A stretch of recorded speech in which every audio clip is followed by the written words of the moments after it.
खिडूकपाडा येथील प्रभुदास भोईर यांच्या वतीने सालावादप्रमाणे श्री दत्त जयंती उत्सवाचे आयोजन करण्यात आलं होतं। यंदाचे उत्सवाचे हे 22वे वर्ष होते। प्रभुदास भोईर हे भाजपचे वाहतूक संघटनेचे महाराष्ट्र राज्य अध्यक्ष आहेत। यंदाच्या दत्त जयंती सोहळ्याचे विशिष्ट म्हणजे या सोहळ्याला पनवेल विधानसभा क्षेत्राचे लोकप्रिय आमदार प्रशांत ठाकूर, विधान परिषद आमदार विक्रांत पाटील, कोकण म्हाडाचे माजी अध्यक्ष बाळासाहेब पाटील, प्रीतम जय म्हात्रे, परेश ठाकूर यांच्यासह अनेक नेते, मित्रपरिवार यांनी श्री दत्त दर्शन घेतले।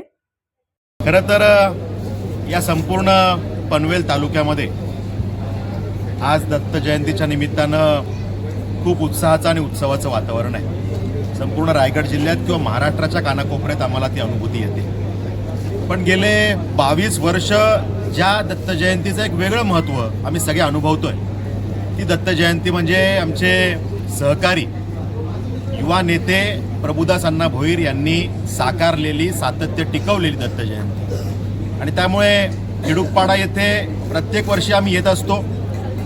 राजकीय पक्ष वेगवेगळे असताना, राजकीय विचारधारा वेगवेगळ्या असताना सुद्धा फार पूर्वीपासून प्रभू अण्णांच्या दत्त जयंतीला किंवा सगळ्याच कार्यक्रमांना मैत्री खातर एक सहकारी म्हणून कायम आम्ही येत राहिलो।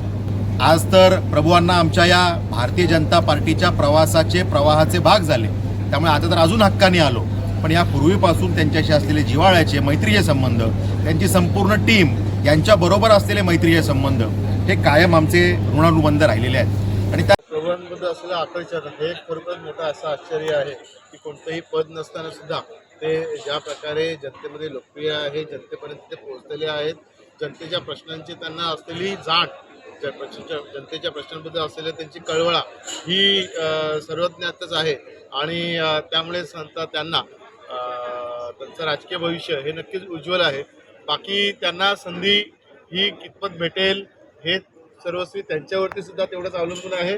त्यांची इच्छाशक्ती आणि त्याचबरोबर काळ वेळ ह्या सर्व गोष्टी सुद्धा त्याला तेवढ्याच महत्त्वाच्या असतात। आणि ह्या प्रश्नाला उत्तर त्यामुळे प्रभू अण्णा आणि भारतीय जनता पार्टीचे पक्षश्रेष्ठी हेच चांगल्या प्रकारे देऊ शकतील असं वाटतं।